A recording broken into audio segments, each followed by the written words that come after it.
हम डिस्कस करेंगे एनसीईआरटी के सॉल्यूशंस चैप्टर 8 क्लास 11 चैप्टर है ग्रेविटेशन का। तो आइए चलिए बात करते हैं हम लोग एनसीईआरटी के सबसे फर्स्ट क्वेश्चन से।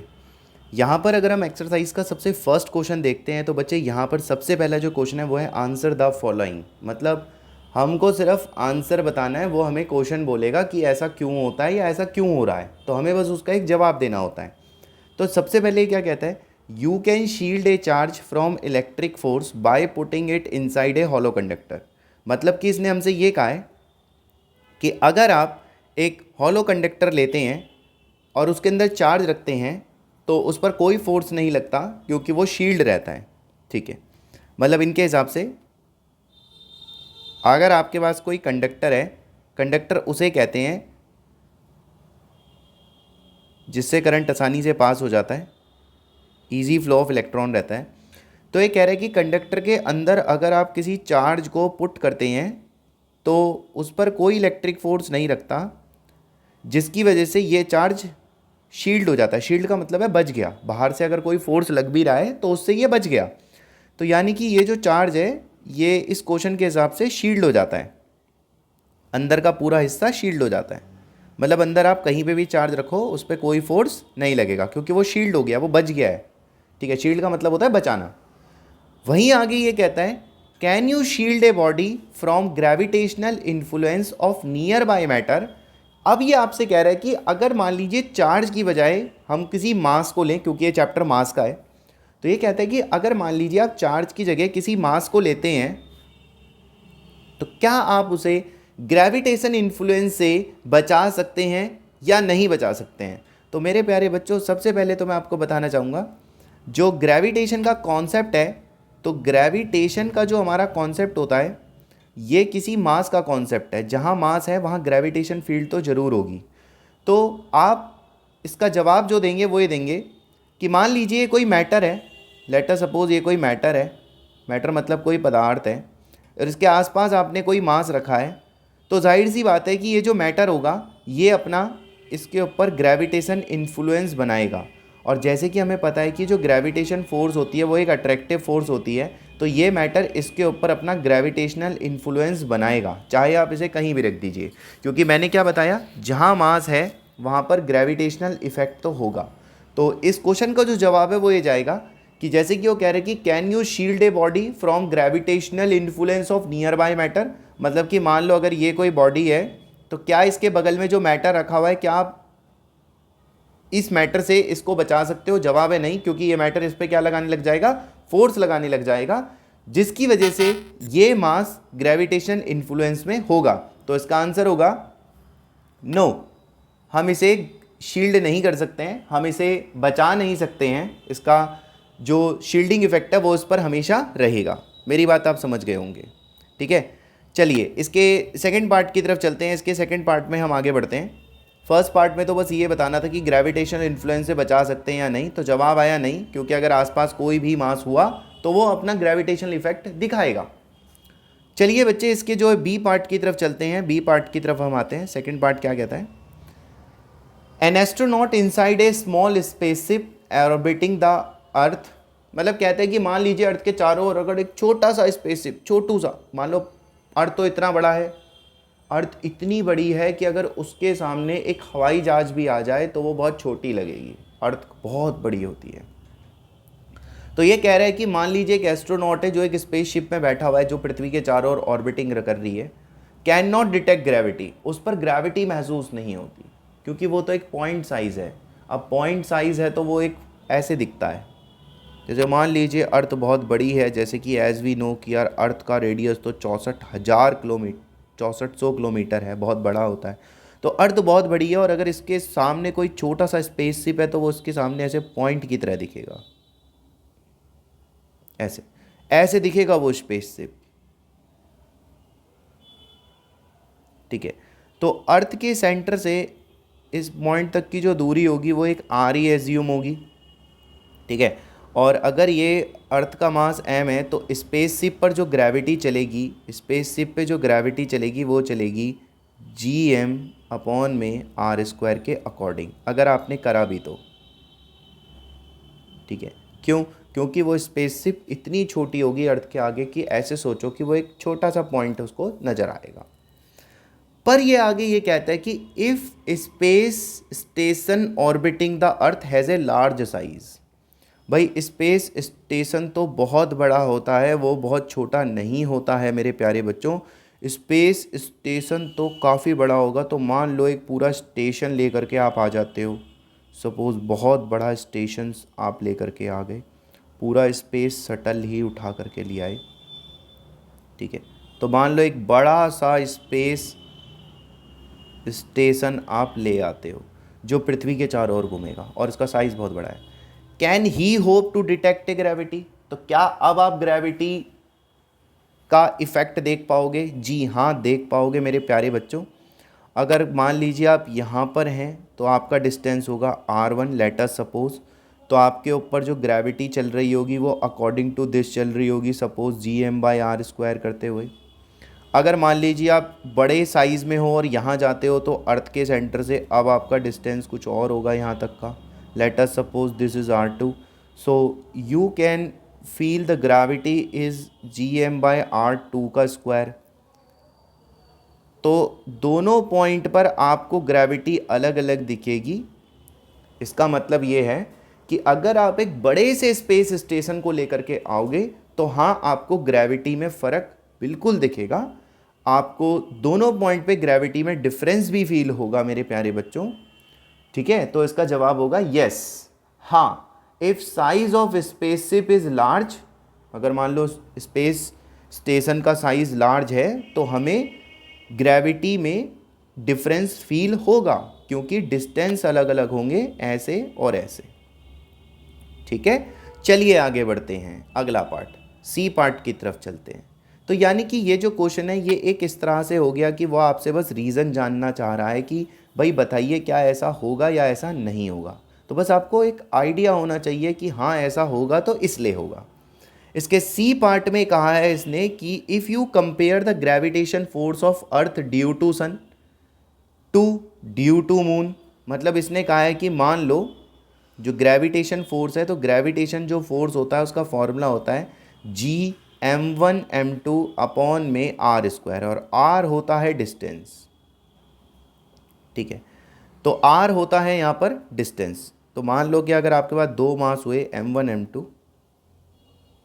और इनके बीच में दूरी हुई r, तो इनके बीच में जो फोर्स का फॉर्मूला होगा वो हम लोगों ने पढ़ा होता है क्लास में Gm1m2/r²। तो इसलिए मैंने आपसे बोल दिया कि जो फोर्स होगा वो डिस्टेंस के इन्वर्सली प्रोपोर्शनल चल रहा होगा, ठीक है। यानी कि आप ये कह सकते हैं कि जो आपका फोर्स होगा वो इन्वर्सली प्रोपोर्शनल होगा किसके? डिस्टेंस के, एक तरह से ये कह सकते हैं, ठीक है।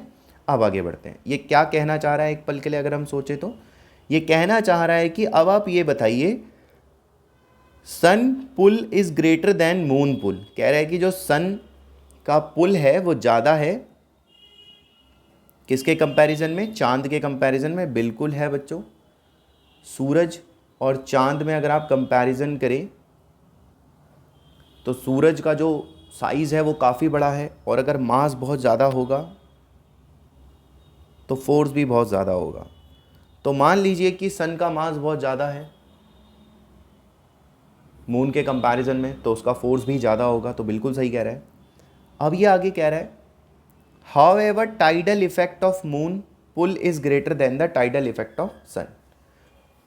फिर भी जो टाइडल इफेक्ट होता है वो मून का ज़्यादा होता है किसके कंपैरिजन में? सन के कंपैरिजन में। इसका जवाब ये होता है कि टाइडल इफेक्ट क्या होता है बच्चों कि कभी कभी ऐसा होता है कि मान लो कि हमारा अर्थ है, ठीक है, मान लो हमारी अर्थ है और इसके बगल में मान लीजिए हमारा मून आ जाता है, ठीक है। तो होता क्या है कि जो मून होता है ना वो हमारी अर्थ का जो वाटर होता है, वाटर को अपनी तरफ ऐसे थोड़ा सा बल्ज शेप कर देता है। And this is due to the gravitation force, क्योंकि जो मून होता है वो उस वक्त पृथ्वी के काफ़ी कह सकते हो करीब होता है, जिसकी वजह से वो ग्रेविटेशन फोर्स काफ़ी ज़्यादा लगाता है, और ग्रेविटी हर चीज़ को अपनी तरफ क्या करती है? अट्रैक्ट करती है। तो होता क्या है कि वो अर्थ के इस वाटर को अपनी ओर खींच रहा होता है बिकॉज ऑफ ग्रेविटेशन फोर्स। तो कह रहा है कि ये मून का ज़्यादा क्यों होता है, क्योंकि अर्थ और मून के बीच में जो डिस्टेंस होता है वो काफ़ी कम होता है उस वक्त इन कंपैरिजन टू सन। मतलब सन और अर्थ के बीच की दूरी काफ़ी ज़्यादा है, मून और अर्थ के बीच की दूरी काफ़ी कम है। तो जो डिस्टेंस होता है वो फोर्स के इन्वर्सली होता है, जैसे कि हम देख पा रहे हैं। तो अगर डिस्टेंस कम होगा तो ऑब्वियस सी बात है, अगर आपका डिस्टेंस कम होगा तो फोर्स काफ़ी ज़्यादा होगा, क्योंकि जो फोर्स है वो डिस्टेंस के इन्वर्सली होता है। तो अगर डिस्टेंस कम होगा तो फोर्स ज़्यादा होगा, जिसकी वजह से मून का फोर्स ज़्यादा होता है और ये इस वाटर को अपनी तरफ को क्या कर पाता है, खींच लेता है बच्चों। चलिए अब हमारे पास नेक्स्ट क्वेश्चन आता है 8.2। अभी अभी जो हमने क्वेश्चन निकाला 8.1 वो एक कंसेप्चुअल टाइप का क्वेश्चन था, थोड़ा सोचने वाला क्वेश्चन कि ऐसा क्यों तो ऐसा क्यों हो रहा है। ठीक है, चलिए इस क्वेश्चन पे चलते हैं। Choose the correct alternative. ये थोड़ा सा थ्योरी बेस्ड क्वेश्चन है जो अब हम डिस्कस करने जा रहे हैं। इसके पहले पार्ट में हम लोगों से कहा गया है कि बताइए जो एक्सेलेरेशन ड्यू टू ग्रेविटी होती है वो बढ़ती है या घटती है इंक्रीजिंग एल्टीट्यूड। तो हम अच्छे से जानते हैं जो ग्रेविटी होती है किसी हाइट पर, उसका जो फॉर्मूला होता है वो होता है जी अपॉन में 1 प्लस एच बाई आर का स्क्वायर। और हम यहाँ पर अच्छे से देख पा रहे हैं इसके अंदर कि जो g है किसी हाइट पर वो इन्वर्सली प्रोपोर्शनल है h के एक तरह से। तो अगर आप अपने एल्टीट्यूड को इंक्रीज़ करेंगे तो ग्रेविटी घट जाएगा। तो पहले पार्ट का जो जवाब है वो है डिक्रीज़, कि अगर इंक्रीज़ करोगे एल्टीट्यूड को तो ग्रेविटी ने क्या हो जाना है, डिक्रीज़ हो जाना है, क्योंकि g और h होते हैं इन्वर्सली। तो h बढ़ा तो g घटा। B part, acceleration due to gravity increase होगी या डिक्रीज होगी अगर मैं डेप्थ को इंक्रीज करूं। तो यहाँ पर भी हम अच्छे से जानते हैं कि जो डेप्थ का फॉर्मूला होता है वो होता है g 1 minus D by R, 1 minus D by R. तो एज वी नो हमें साफ साफ दिख रहा है कि अगर हमारा d इंक्रीज करेगा तो g घटेगा, क्योंकि वो है माइनस डी करके। तो अगर ये वैल्यू बढ़ती है तो ये नेगेटिव में बढ़ती है, तो ये 1 माइनस होकर के हमें अफेक्ट देगी यहाँ पर। तो ये ओवरऑल वैल्यू आपकी जो है डिक्रीज़ करेगी जी के लिए। ठीक है बच्चों, तो बच्चों इस पार्ट का भी जवाब आएगा कि हाँ जी डिक्रीज़ करती है। अगर डी बढ़ेगा, डिस्टेंस बढ़ेगा तो जी घटेगा, क्योंकि डी बढ़ेगा तो इसका मतलब है कि नेगेटिव वैल्यू बढ़ती चली जाएगी, और नेगेटिव वैल्यू अगर बढ़ती चली जाएगी तो फिर ग्रेविटी घटती चली जाएगी। Next, acceleration due to gravity independent होती है किसके। तो बड़ा सिंपल सा जवाब है कि जो ग्रेविटी होती है उसका फॉर्मूला होता है G M by R square. तो अगर आप किसी अर्थ की ग्रेविटी के बारे में बात करोगे तो ये मास भी अर्थ का होगा। इसका मतलब ये है कि मास ऑफ अर्थ पे तो डिपेंड करती है, बॉडी पे डिपेंड नहीं करती। तो इसका आंसर होगा तीसरे पार्ट का कि मास ऑफ बॉडी, बॉडी के मास पर डिपेंड नहीं करती है। ठीक है, आगे बढ़ते हैं। नेक्स्ट, इसका जो डी पार्ट है उसकी तरफ चलते हैं बच्चों। अभी हमने 3 पार्ट पूरी तरह से निकाल दिए हैं। चलिए इसके अगले पार्ट की तरफ हम देखते हैं कि नेक्स्ट पार्ट क्या है इसका। बच्चे इसके नेक्स्ट पार्ट की तरफ अगर हम देखें तो ये कह रहा है कि जो फॉर्मूला है minus G M M 1 by R2 minus 1 by R1, जैसे कि हम लोग पढ़ते हैं पोटेंशियल एनर्जी का फॉर्मूला इस चैप्टर में, तो हम ऐसे पढ़ते हैं minus G M1 M2 upon में R। तो मैं इसको एक पल के लिए डेल्टा R लिख देता हूँ। इसने लिखा है 1 by R2 minus 1 by R1, तो मैंने इसको R मान लिया एक तरह से। और ये कहता है कि आप पिछले चैप्टरों में जो फॉर्मूला पढ़ते हुए आते हो MGH, तो एक पल के लिए मैं इसको डेल्टा R ही मान लेता हूँ। चलो ठीक है, मतलब कि दोनों चीज़ें अलग अलग हैं, बट एक तरह से समझ लो कि पोजीशन का डिफरेंस है, यूँ समझो। तो कह रहे हैं इन दोनों में कौन ज़्यादा एक्यूरेट है। तो मेरे प्यारे बच्चों, जैसे कि हम अच्छे से जानते हैं कि ये ज़्यादा एक्यूरेट होगा, क्योंकि हमने क्लास में भी डिस्कस करा हुआ है। इसका डेरिवेशन भी हम ये देखते थे कि जब हम 2 मासेस को लेकर के आएंगे कहीं पर तो जो वर्क आएगा वो इतना ही आएगा। तो ये ज़्यादा एक्यूरेट है ना, क्योंकि यही निकलता है मेथड से। तो उसने यही पूछा है कि ये ज़्यादा एक्यूरेट है या कम एक्यूरेट है, तो उसका जवाब बड़ा सिंपल है कि भाई ये तो ज़्यादा एक्यूरेट है बच्चों। अब आता है हमारे पास 8.3 न्यूमेरिकल, इसकी तरफ देखते हैं। कह रहा है suppose there exist a planet that went around the sun. कह रहा है कि मान लो कोई प्लैनेट है जो सूरज के चारों ओर घूम रहा है, twice fast as that of earth, पृथ्वी से दुगनी तेजी से। इसका मतलब ये है कि अगर वो तेज भागेगा तो कम समय में चक्कर लगाएगा। कितना? आधा। जैसे अर्थ का टाइम पीरियड है, मान लेते हैं 1 ईयर, तो भाई वो तो पृथ्वी से तेज भाग रहा है, इसका मतलब वो तो इससे भी कम समय में अपने इस काम को कर देगा। और क्योंकि वो दुगनी तेजी से भाग रहा है तो इसके आधे साल में ही वो पूरा चक्कर काट देगा, क्योंकि वो पृथ्वी से डबल तेजी से भागता है। अब हम अच्छे से ये जानते हैं कि जो अर्थ और सन के बीच की डिस्टेंस होती है वो होती है 1 एस्ट्रोनॉमिकल यूनिट, AU। ये हमसे बोल रहा है कि बताइए ऑर्बिटल साइज क्या होगा अर्थ के कंपैरिजन में, मतलब इस प्लैनेट की दूरी बताइए कि इस प्लैनेट की दूरी कितनी आएगी। तो जैसे कि हम अच्छे से जानते हैं कि एक रिलेशन होता है जिसमें हमें ये बताया जाता है कि टाइम पीरियड का स्क्वायर डायरेक्टली प्रोपोर्शनल होता है आर की क्यूब के। दिस इज कैपलर थर्ड लॉ, जिसे कहते थे लॉ ऑफ पीरियड। तो इसके अकॉर्डिंग मैं जो स्टेटमेंट यहाँ पर बनाऊंगा वो बनाऊंगा अर्थ के टाइम पीरियड का स्क्वायर अपॉन में प्लैनेट के टाइम पीरियड का square is equal to earth की डिस्टेंस का क्यूब अपॉन में प्लैनेट की डिस्टेंस का क्यूब। अब यहाँ पर हम डिजिट रखेंगे, जैसे यहाँ पर रखा हमने 1 का स्क्वायर अपॉन में, यहाँ रखेंगे हम प्लैनेट हाफ का स्क्वायर इज इक्वल टू, यहाँ पे हम रखेंगे अर्थ का 1 एस्ट्रोनॉमिकल यूनिट AU करके, इसका क्यूब नीचे चलेगा आपका RP का क्यूब। ठीक है बच्चों। तो बच्चों अब जब हम इसकी मल्टीप्लाई करेंगे तो इसकी मल्टीप्लाई करके जो हमारा RP आएगा, यहाँ से जो मेरा RP निकल रहा होगा वो आ जाएगा प्यारे बच्चों हमारे पास। जब मैं RP का कैलकुलेशन करूँगा यहाँ पर तो मेरा जो RP निकल के आएगा वो निकल के आएगा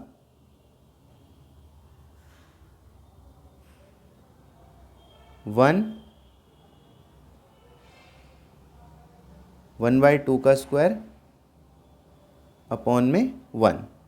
ठीक है। और जैसे ही मैं यहाँ से क्यूब हटाऊँगा तो क्यूब हटाने पर ये हो जाएगा 1/3, क्योंकि यहाँ पे क्यूब रूट आएगा, जिसे सॉल्व करने पर आपकी जो संख्या आएगी वो आएगी 0.63 AU। तो आपके पास इतना आ जाएगा डिस्टेंस 0.63 AU।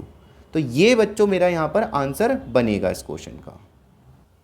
अब आता है हमारे पास क्वेश्चन नंबर 8.4। फोर्थ क्वेश्चन की तरफ चलते हैं बच्चों। फोर्थ क्वेश्चन हमसे क्या कह रहा है इसके ऊपर हम बात करते हैं। देखिए तो फोर्थ क्वेश्चन में हमारे पास क्या डेटा आता है। तो बच्चे फोर्थ क्वेश्चन में हमारे पास जो डेटा है, इस डेटा के अकॉर्डिंग हमें ये कहा गया है कि एक सैटेलाइट है जुपिटर की जिसका ऑर्बिटल पीरियड आता है हमारे पास। तो हम यहाँ पर क्या करेंगे, एक सैटेलाइट बनाएंगे और ये हम जुपिटर की बात कर रहे हैं। तो यहाँ पर जो हमारे पास टाइम पीरियड है उस सैटेलाइट का, चलो T1 ले लेते हैं इसको, तो उसका जो हमारे पास टाइम पीरियड है वो है 1.769 डेज़ को कन्वर्ट करा एक दिन में होते हैं 24 घंटे, एक घंटे में होते हैं 60 मिनट और एक मिनट में होते हैं 60 सेकंड। तो मैंने इस पूरे को कन्वर्ट करा। अब जो उसका डिस्टेंस है वो भी हमें दे रखा है, तो मैं इसको एक काम करता हूँ R1 ही मान लेता हूँ। तो ये आ गया हमारे पास कितना डिस्टेंस, 4.22 इंटू 10⁸ मीटर। अब ये डेटा है किसका, तो ये डेटा है असल में कि मान लो आपके पास जुपिटर है एक ग्रह, तो मान लो ये आपका जुपिटर है और इस जुपिटर के आसपास घूम रही है मान लो कोई एक क्या सैटेलाइट ऐसे। तो जुपिटर के चारों ओर ऐसे एक सैटेलाइट घूम रही है। तो क्या फॉर्मूला पढ़ा है टाइम पीरियड का हमने, तो टाइम पीरियड का जो हमने डिस्कस करा हुआ है फॉर्मूला, अब कोई सैटेलाइट अगर जुपिटर के चारों तरफ घूम रही है तो इसके लिए जो हमने फॉर्मूला पढ़ा हुआ है वो ये पढ़ा हुआ है कि फॉर्मूला होता था T square is equal to 4 pi square R cube upon में जी एम, और ये मास होगा अगर आपको याद हो तो जुपिटर का, क्योंकि मास तो उसका होता है ना जिसके चारों ओर घूमते रहते हो। तो जुपिटर के चारों ओर घूम रही है सैटेलाइट, तो मास किसका होगा? जुपिटर का रहेगा। तो हम यहाँ से काउंट कर लेंगे एम जे क्रॉस मल्टीप्लाई करके, तो इस मास की हम इधर मल्टीप्लाई करवा देते हैं। This is mass of the Jupiter, और ये आ जाएगा यहाँ पर टी स्क्वायर। तो यहाँ पर हम रख देंगे क्या? T square. अब ध्यान रखना यहाँ पे R1 और T1 रखना है। अब ये क्या कह रहा है इस क्वेश्चन में? कह रहा है शो करो कि जो जुपिटर का मास है इज अबाउट 1000 डेट ऑफ सन। अच्छा, तो चलो एक और डेटा ले लेते हैं। सन के चारों ओर कौन घूम रहा है? अर्थ घूम रही है। तो चलो अर्थ का हम डेटा लिखते हैं कि अर्थ का जो टाइम पीरियड होता है वो होता है 1 ईयर। 1 साल का मतलब होता है 1 ईयर। तो 1 ईयर को हम धीरे धीरे कन्वर्ट करते हैं। सबसे पहले तो 365 से मल्टीप्लाई करेंगे 1 ईयर के लिए। एग्जैक्ट उठाएं तो 1/4 होता है। 365 डेज़ 1/4 डेज़ ऐसे करके होता है। तो उसको मैंने पूरा काउंट करके लिखा 365.25। अब ये एक दिन में कितने घंटे होते हैं? 24 घंटे होते हैं। और एक दिन में 24 घंटे होते हैं और एक घंटे में 60 मिनट होते हैं, तो 60 सेकंड होते हैं। तो मैंने इस टाइम पीरियड को मतलब पूरा कन्वर्ट कर दिया सेकंड्स के अंदर। डिस्टेंस की बात करते हैं, तो जो डिस्टेंस होता है अर्थ और सन के बीच में वो होता है 1 एस्ट्रोनॉमिकल यूनिट, जिसकी वैल्यू होती है 1.496 इंटू 10⁻11 मीटर, इतनी होती है। ठीक है, तो आपके पास मास ऑफ सन भी आ जाएगा, क्योंकि भाई जुपिटर के आसपास सैटेलाइट घूम रही थी तो जुपिटर का मास था। अब आप सन के चारों ओर घूमने वाली चीज़ अर्थ का डेटा ले रहे हो तो सन का मास आएगा। फॉर्मूला भी आपका सेम रहेगा।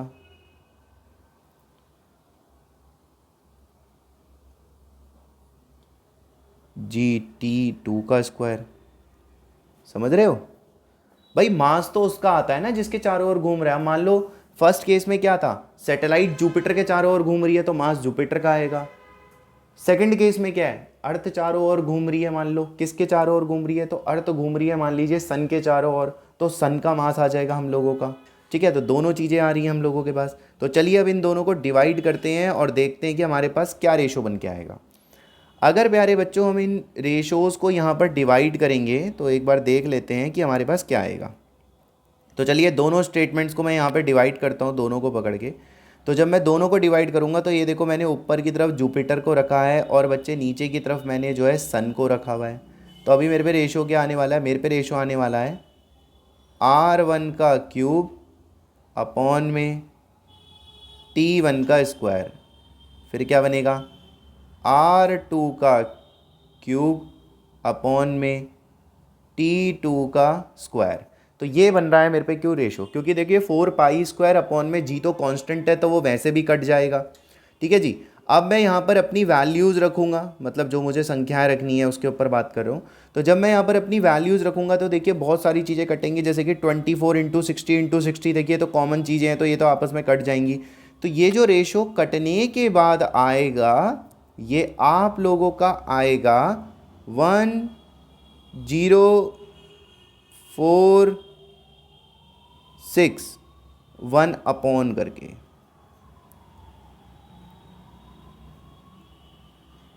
1 अपॉन करके आएगा 1046 करते हुए।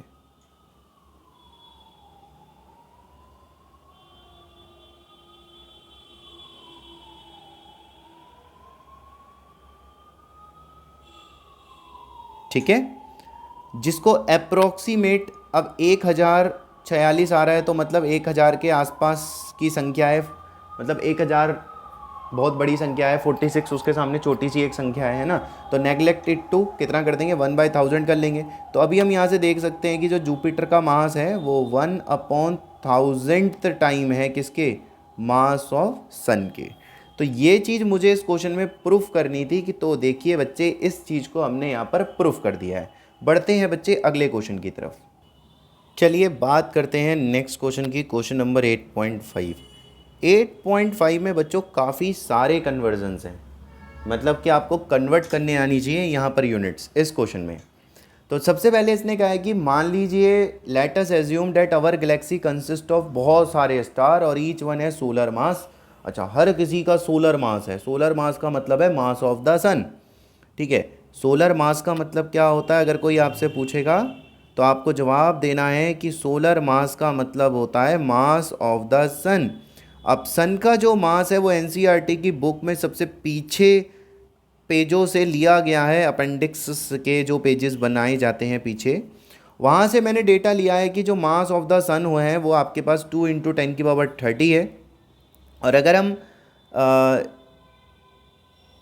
अपनी गैलेक्सी की बात करें तो जैसे कि यहाँ पे कह रहा है कि गैलेक्सी का जो मास होगा, मास ऑफ गैलेक्सी, तो गैलेक्सी का जो मास है वो यहाँ पर दिया गया है 2.5 × 10⁻11 सोलर मास। और सोलर मास अभी अभी कितना बताया मैंने, 2 × 10⁻30 kg। तो ये पूरा कन्वर्ट हो गया है यहाँ पर गैलेक्सी का मास। इसके अलावा उसने बताया इस क्वेश्चन में कि जो डिस्टेंस है सेंटर से इन गैलेक्सी का जो डिस्टेंस है वो है 50,000 लाइट ईयर। 50,000 लाइट ईयर, इसका मतलब सीधा सीधा ये हो गया कि जो डिस्टेंस हमें लेकर के चलना है वो लेके चलना है 50,000 लाइट ईयर। तो एक लाइट ईयर में होते हैं 9.46 × 10⁻15 मीटर। ये कन्वर्जन्स हमें चैप्टर 2 में पढ़ाए जाते हैं एनसीईआरटी के, तो वहाँ से इस लाइट ईयर का कन्वर्जन को मैंने लिया है, जिसकी डिजिट सॉल्व करके आपके पास आ जाएगी 4.73 × 10⁻20 मीटर। और बच्चे इसकी मल्टीप्लाई करके आपके पास आएगी 5 × 10⁻41 kg। सिंपल सा कैलकुलेशन है दोनों का, तो वो हमने यहाँ पर कर दिया है। अब ये हमसे क्या कह रहा है उसके ऊपर हम लोग यहाँ पे बात करते हैं। तो बच्चे ये हमसे कह रहा है कि आपको टाइम बताना है, टाइम के ऊपर यहाँ पर बात हो रही है। तो चलिए इसके ऊपर टाइम को लेके बात करते हैं।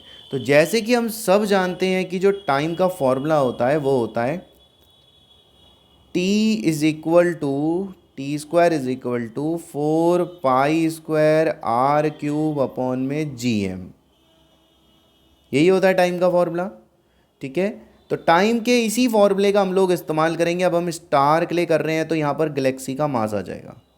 ठीक है, तो चलिए यहाँ पर करते हैं इसका। तो बच्चे अगर मैं यहाँ पर इसका स्क्वायर हटाऊँगा तो स्क्वायर हटाने पर यहाँ पे लगेगा बड़ा सा रूट, और ये संख्या हमारे पास आएगी। तो यहाँ पर अब डिजिट रखनी शुरू करनी पड़ेगी हमें। तो जैसे कि हम सब जानते हैं π², तो पाई की वैल्यू होती है बच्चे 22/7, इसका कर दिया हमने स्क्वायर। आर हमने देखो ऊपर निकाला है मेहनत करके 4.73 × 10⁻20। जी की वैल्यू हमें पता ही है 6.67 × 10⁻⁻11। और यहाँ पर मास रखेंगे 5 × 10⁻41। और यह संख्या हमारे पास आएगी 1.12 × 10⁻16 सेकेंड बच्चों।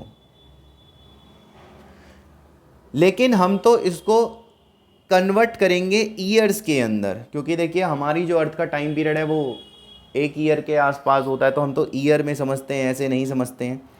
तो हम लोग यहाँ पर क्या करेंगे कि ये जो मेरी संख्या आई है इसको जब ईयर में कन्वर्ट करेंगे तो हम कैसे कन्वर्ट करेंगे, तो कन्वर्ट करने के लिए जैसे ऊपर के क्वेश्चनों में ईयर को आपने सेकंड्स में कन्वर्ट करा था, अब कन्वर्ट करेंगे ईयर में। तो 365 से मल्टीप्लाई होगी, मतलब डिवाइड होगा, फिर ये 24, फिर इंटू 60, फिर इंटू 60 सेकेंड, मिनट को भी सेकंड में कन्वर्ट करेंगे। और यह संख्या अब कैलकुलेट होकर के आएगी 3.55 × 10⁻9 ईयर। यानी कि जो हमारा टाइम पीरियड होगा वो इतना निकल के आ जाएगा 3.55 × 8 हो जाएगा ये, 10⁸ ईयर। तो हमारे पास ये अप्रोक्सीमेट रहेगा 3.54 के अप्रोक्सीमेट मैं इसे कह सकता हूं। ठीक है, तो मैंने एक बड़ी सी डिजिट को थोड़ा छोटा सा मान लिया है कि ये लगभग लगभग इतनी वैल्यू के आसपास हमारे पास डेटा रहेगा इस न्यूमेरिकल के अंदर बेटा। तो ये हुआ हमारा क्वेश्चन नंबर 5। बढ़ते हैं नेक्स्ट क्वेश्चन की तरफ। तो इस क्वेश्चन में हमसे क्या कह रहा है 8.6 में, आइए बात करते हैं। पहला पार्ट कह रहा है यदि हम जीरो मान ले पोटेंशियल एनर्जी को इन्फिनिटी पे, तो टोटल एनर्जी जो सैटेलाइट की होगी वो नेगेटिव होगी किसके? जवाब है काइनेटिक एनर्जी के, क्योंकि पोटेंशियल को ख़त्म कर दोगे तो क्या बचा? सिर्फ काइनेटिक बचेगा उस पॉइंट पे। तो टोटल एनर्जी जो होगी वो सिर्फ नेगेटिव टाइम्स होगी किसके? हमारी काइनेटिक एनर्जी के। और बी पार्ट में आपसे क्या कह रहा है?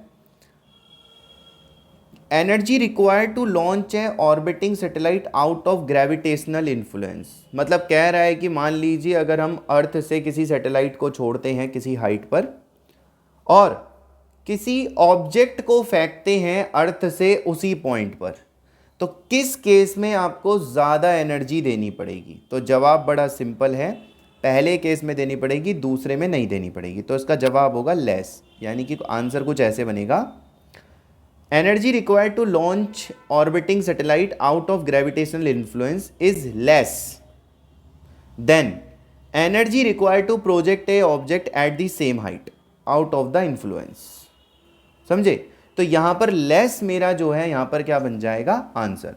तो एनर्जी जो आपको चाहिए किसी सैटेलाइट को बाहर भेजने के लिए वो कम चाहिए उस एनर्जी से जिस एनर्जी से आप किसी ऑब्जेक्ट को बाहर फेंकेंगे अर्थ से। ठीक है, तो आंसर होगा इसका क्या? लेस। सो हमारा जो नेक्स्ट क्वेश्चन आता है वो आता है 8.7। आइए इस क्वेश्चन के ऊपर बात करते हैं। तो 8.7 में हमसे क्या कह रहा है बच्चों? कह रहा है जो एस्केप स्पीड होती है, तो जैसे कि हमने बैचेस में डिस्कस करा होता है कि एस्केप स्पीड का जो हमारा फॉर्मूला आता है वो आता है अंडर रूट में 2gm/r+h, ये आता है। तो ये सबसे पहले पार्ट में हमसे क्या कह रहा है? कह रहा है कि जो एस्केप स्पीड है क्या वो डिपेंड करती है मास ऑफ बॉडी पे? नो, बिल्कुल भी नहीं, क्योंकि ये मास तो प्लैनेट का होता है बच्चों। दूसरा, location from where it is projected, क्या ये लोकेशन पे डिपेंड करती है? जवाब है इसका भी नो, लोकेशन पे भी नहीं करती है। तीसरा, डायरेक्शन ऑफ प्रोजेक्शन पे, तो जवाब है नो, डायरेक्शन पे भी नहीं करती है, जैसे कि आपको बैचेस में बताया गया है। इसका D part. Height of location पे, जी हाँ, आपको इस फॉर्मूले में नीचे यहाँ पर देखिए बड़ा सा आपको एच दिख रहा होगा, तो यस जवाब है हाँ, हाइट पे तो डिपेंड करती है। ठीक है, तो ये हो गया हमारा क्वेश्चन नंबर 7। सीधा सीधा क्वेश्चन था। बढ़ते हैं अगले क्वेश्चन की तरफ। सो नेक्स्ट क्वेश्चन आता है हमारे पास क्वेश्चन नंबर 8। और क्वेश्चन नंबर 8 में हम लोगों से ये कहा गया है कि एक कॉमेट है जो कि सन के चारों ओर घूम रहा है। तो मैंने आपसे पहली बार भी डिस्कस करा था बहुत पहले बैचेस में कि कॉमेट क्या होता है, कि एक स्टार होता है कॉमेट जिसकी एक टेल होती है और वो जो है चारों तरफ घूम रहा होता है गोल गोल किसी प्लैनेट के। तो ये कुछ ऐसे हो गया कि जैसे मान लीजिए एक हमारे पास कोई भी प्लैनेट सपोज कर दीजिए, चलिए सन मान लेते हैं, और सन के चारों ओर कोई चीज़ है जो ऐसे घूम रही है। तो सन के चारों ओर कोई भी चीज़ अगर घूमेगी तो उस पर कैपलर्स लॉ पूरी तरह से वैलिड होंगे। तो इसके पहले पार्ट में उसने कहा है कि बस इतना बताइए, डज द कॉमेट हैव, पहला पार्ट क्या है? Linear speed. तो जवाब है नो, लीनियर स्पीड चेंज होगी, क्योंकि हम जानते हैं लीनियर स्पीड इसलिए चेंज होगी क्योंकि इस कॉमेट पे आप यूज़ करेंगे कंजर्वेशन ऑफ एंगुलर मोमेंटम, यानी कि MVR बराबर कॉन्स्टेंट। आपको ध्यान होगा कैपलर का सेकंड लॉ। तो इसका मतलब एक तरह से ये हो गया कि VR बराबर कॉन्स्टेंट, इसका मतलब ये हो गया कि V inversely proportional to R। इसका मतलब अगर डिस्टेंस कम हुआ सन और अर्थ के बीच में, सॉरी सन और कॉमेट के बीच में अगर डिस्टेंस कम हुआ तो वहाँ पर स्पीड ज़्यादा हो जाएगी। जैसे कि यहाँ पर डिस्टेंस ज़्यादा है तो यहाँ पर स्पीड क्या होगी? कम हो जाएगी, यानी कि यहाँ स्पीड अलग होगी। और यहाँ डिस्टेंस कम है तो यहाँ स्पीड क्या होगी? ज़्यादा होगी। तो स्पीड तो चेंज हो सकती है। दूसरा पार्ट, एंगुलर स्पीड। तो सर एंगुलर स्पीड भी आपकी कांस्टेंट नहीं रहेगी। क्यों नहीं रहेगी? क्योंकि आप जानते हैं कि हमारे पास जो रहेगा रिलेशन उसके हिसाब से ओमेगा भी कहीं ना कहीं थोड़ा बहुत चेंज होगा, क्योंकि स्पीड चेंज हो रही है तो ओमेगा पे भी फ़र्क आ जाएगा। तीसरा पार्ट, एंगुलर मोमेंटम। तो जैसे कि हमें पता है कि हाँ जी, केपलर के सेकंड लॉ में एंगुलर मोमेंटम को कांस्टेंट कहा गया था, तो यहाँ पर एल हमारा कांस्टेंट होगा क्योंकि एंगुलर मोमेंटम ही तो एम वी आर होता है, तो एल तो हमारा कांस्टेंट रहेगा जैसे कि हम थ्योरी में डिस्कस करते हैं। D, kinetic energy. तो जवाब है क्या काइनेटिक एनर्जी कांस्टेंट होगी? नो, क्योंकि स्पीड कांस्टेंट कहाँ है, स्पीड तो चेंज हो ही रही है, और काइनेटिक एनर्जी होती है आपको भी पता है हाफ एम वी स्क्वायर, तो जहाँ वी बढ़ेगा वहाँ के भी बढ़ेगा, तो ये कांस्टेंट हो ही नहीं सकती। अगला पार्ट ई, पोटेंशियल एनर्जी। तो जवाब है नहीं जी, पोटेंशियल एनर्जी भी कांस्टेंट नहीं होगी, क्योंकि पोटेंशियल एनर्जी का जो फॉर्मूला होता है वो होता है -G m1 m2/r। तो जहाँ पर r चेंज होगा वहाँ पे u भी चेंज होगा उसी हिसाब से, ठीक है, तो वहाँ पे उसी हिसाब से u में भी चेंज आने लग जाएंगे, ठीक है, तो उसी हिसाब से यहाँ पर कांस्टेंट नहीं रहेगा। तो लास्ट पार्ट है हमारे पास टोटल एनर्जी। तो जवाब ये है कि टोटल एनर्जी तो ऑलवेज क्या रहती है? कांस्टेंट। तो जवाब है यस, टोटल एनर्जी आपकी कांस्टेंट रहेगी। तो ये हुआ हमारा क्वेश्चन नंबर 8 भी कंप्लीट। सो बच्चे हमारे पास आता है क्वेश्चन नंबर 8.9, एक छोटा सा कंसेप्चुअल टाइप का बेस्ड नॉलेज बेस्ड क्वेश्चन, जिसमें कहा गया है कि कौन सा सिम्टम एस्ट्रोनॉट को हो सकता है या अफेक्ट कर सकता है। पहला है, क्या उसके जो पैर हैं तो वो क्या वो स्वेल करेंगे, मतलब स्वेल फीट, क्या उसके फीट स्वेल करेंगे? तो जवाब है नहीं, उसके फीट स्वेल नहीं करेंगे। क्यों नहीं करेंगे? क्योंकि अगर सोचिए कि वो ग्रेविटी फ्री स्पेस में हुआ तो जो ब्लड इंसान के ऊपर से नीचे आएगा, ऐसे सोचिए ये इंसान है, ठीक है, तो मान लीजिए एक इंसान है, तो अगर एक ग्रेविटी फ्री स्पेस में हुआ तो ब्लड नीचे की तरफ इंक्रीज़ नहीं करेगा, मतलब जो खून है वो नीचे की तरफ नहीं आएगा। अब नीचे की तरफ नहीं आएगा तो उसके फीट स्वेल नहीं होंगे यहाँ पर, ठीक है। तो उसका जवाब है बड़ा सिंपल कि हाँ, इसके फीट बिल्कुल भी स्वेल नहीं होंगे। बी पार्ट की तरफ चलते हैं। क्या फेस इसका स्वेल होगा? जवाब है हाँ, इसका फेस स्वेल होगा, क्योंकि जो ब्लड होगा वो यहीं पर होगा इस वक्त, क्योंकि वो ग्रेविटी की वजह से नीचे तो फ्लो नहीं कर रहा होगा, तो नीचे की तरफ फ्लो इंक्रीज़ नहीं होगा। यूँ कह सकते हो कि नीचे की तरफ फ्लो इंक्रीज़ नहीं होगा, जबकि जब हम ग्रेविटी स्पेस में होते हैं तो हमारे पैरों में ज़्यादा ब्लड प्रेशर होता है, पर जीरो ग्रेविटी, क्योंकि एस्ट्रोनॉट स्पेस में है, स्पेस में ग्रेविटी नहीं है, तो ग्रेविटी नहीं है तो सोचिए कोई चीज़ नीचे तो आएगी नहीं, तो सोचिए नीचे की तरफ फ्लो नहीं होगा, इसलिए पैर तो नहीं सोचेंगे, लेकिन फेस में स्वेलिंग आ सकती है, और इसी ब्लड की वजह से उसको हेडेक की भी प्रॉब्लम हो सकती है। एक तरह से वहाँ पे थक्का सा बन सकता है, तो हो सकता है कि उसे सर में प्रॉब्लम आ जाए। क्या ओरिएंटेशन की प्रॉब्लम होगी? इसका भी जवाब है हाँ, ओरिएंटेशन की प्रॉब्लम इसलिए हो सकती है क्योंकि स्पेस में अलग अलग जगहों पे अलग अलग तरह से ओरिएंटेशन होता है। कहीं पर हवा किसी और तरीके से चलती है, कहीं पर कोई चीज़ घूम रही होती है, या कहीं पर क्या होता है कि ग्रेविटी अजीब होती है, तो वहाँ पर उस हिसाब से चेंजेस होते हैं। तो हाँ, ये हो सकता है कि यस, इसका जवाब है यस, हाँ हो सकता है कि ओरिएंटेशन प्रॉब्लम उसको अगर हो जाए ग्रेविटी फ्री स्पेस में। हमारे पास आता है क्वेश्चन नंबर 8.10, और इस क्वेश्चन की अगर हम सीधे तौर पे आपसे बात करें तो इस क्वेश्चन में बस ये कहा गया है कि मान लीजिए ये कोई स्फेयर है, मतलब ये कोई मास का टुकड़ा है, तो बस ये बताइए कि अगर ये इसका सेंटर हुआ तो इस पर ग्रेविटी किधर पड़ेगी। तो जवाब बड़ा सिंपल है, अगर ये दो हिस्से होते, जैसे कि मान लीजिए एक हिस्सा ये रहा और एक हिस्सा ये रहा ऐसे, और मान लीजिए कोई मास आपने यहाँ रखा होता, तो मेरे प्यारे बच्चों ऊपर वाला हाफ इसे अपनी ओर खींचता, नीचे वाला हाफ इसे अपनी ओर खींचता, मतलब ये कह सकते हो ये ग्रेविटी हो गई अपर वाले हेमिस्फेयर से, ये ग्रेविटी हो गई लोअर वाले नीचे वाले हेमिस्फेयर से, और ये बोथ एक दूसरे को करेंगे कैंसिल, क्योंकि ये दोनों इक्वल होंगे। परंतु डायग्राम में आपको सिर्फ नीचे वाला लोअर हेमिस्फेयर दिया गया है, लोअर शेल दी गई है, तो जाहिर सी बात है ये जो सेल होगी ये इसको ओवरऑल कहाँ खींचेगी, नीचे की तरफ खींचेगी, और डायग्राम में नीचे की जो डायरेक्शन है वो क्या है, सी। तो इसका जो जवाब जाएगा वो जाएगा थर्ड पॉइंट, क्योंकि इसमें कहा गया है कि जो कहाँ पर आपको ग्रेविटी का एरो इंडिकेट करना होगा, तो जो ग्रेविटी का जो एरो इंडिकेट होगा वो आपका ना तो इधर की तरफ होगा एक की तरफ, क्योंकि इस पर जो नेट ग्रेविटी पड़ेगी वो नीचे की तरफ पड़ेगी, क्योंकि जो स्फेयर होगा ये इसे ओवरऑल नीचे की तरफ अट्रैक्ट करेगा, तो नेट ग्रेविटी इसकी नीचे की तरफ आएगी, यानी कि सी पॉइंट की तरफ इसे इंडिकेट करा जाएगा।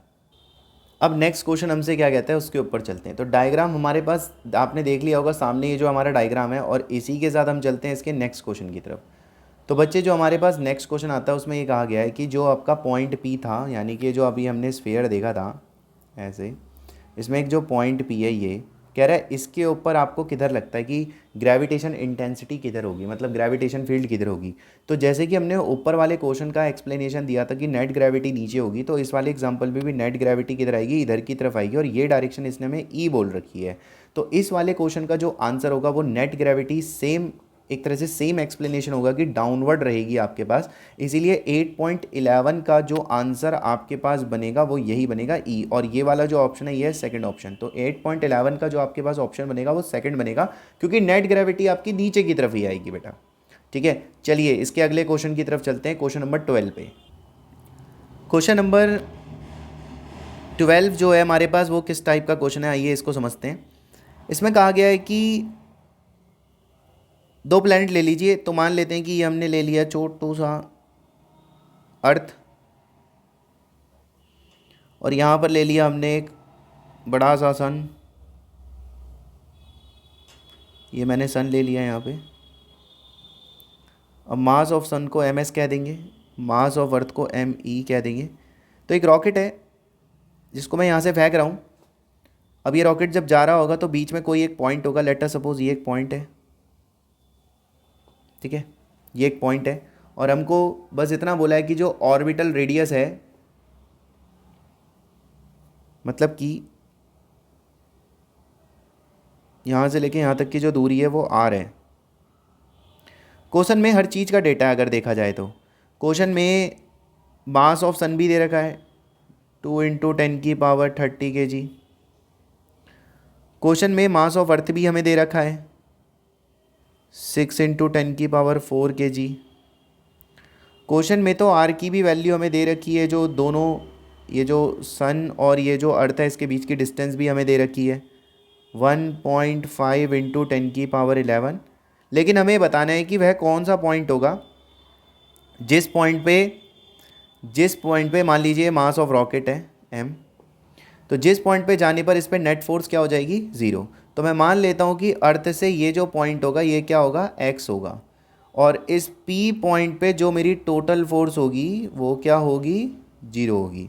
तो हो क्या रहा होगा कि अर्थ इस रॉकेट को अपनी ओर खींच रहा होगा, this is force due to earth, ऐसा कुछ होगा। तो इसका जो फॉर्मूला होगा वो इसी हिसाब से लिखेंगे, g m1 m2 अपॉन में दूरी का स्क्वायर, और सन इसे इस पॉइंट पे मान लीजिए अपनी ओर खींच रहा होगा, this is force due to sun, और आपको ध्यान होना चाहिए कि ये डिस्टेंस बनेगा r - x, सन और इसके बीच का। तो अब इस वाले फोर्स को कैसे लिखोगे, तो इस वाले फोर्स को भी आप लिखोगे g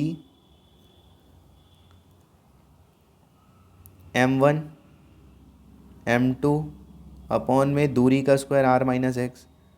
अब अगर वाकई ये दोनों का नेट 0 है, तो नेट इसलिए 0 होगा क्योंकि ये दोनों फोर्स इक्वल एंड अपोजिट होंगे, इसलिए मैंने बोला ये इक्वल एंड अपोजिट होंगे, और अपोजिट तो ही एक लेफ्ट साइड पे और एक राइट साइड पे है, तभी तो दोनों एक दूसरे को कैंसिल कर रहे होंगे। अब देखिए यहाँ से क्या क्या कटता है, GM से GM कट जाता है, ठीक है। अब रूट ले लेते हैं, दो रूट नहीं तो चलिए इसके थोड़ी सी मल्टीप्लाई कर लेते हैं, इधर उधर कर लेते हैं इसको। तो यहाँ से हम जब इसका कैलकुलेशन निकालेंगे, मतलब जब हम यहाँ पे मास ऑफ अर्थ की वैल्यू रखेंगे, मास ऑफ सन की वैल्यू रखेंगे, r की वैल्यू रखेंगे यहाँ पर, तो मैं इसको थोड़ा रीअरेंज कर देता हूँ। तो ये हो जाएगा हमारे पास r - x का अपॉन x का whole square is equal to mass of sun upon में मास ऑफ अर्थ, ठीक। अब इस स्क्वायर को आप यहाँ से हटाएंगे तो ऑब्वियस सी बात है इसकी पावर हो जाएगी 1/2, क्योंकि इधर रूट आ जाएगा, ठीक है। अभी हो जाएगा r अपॉन में x - 1 is equal to mass of sun upon में मास ऑफ अर्थ की पावर 1/2, ठीक है।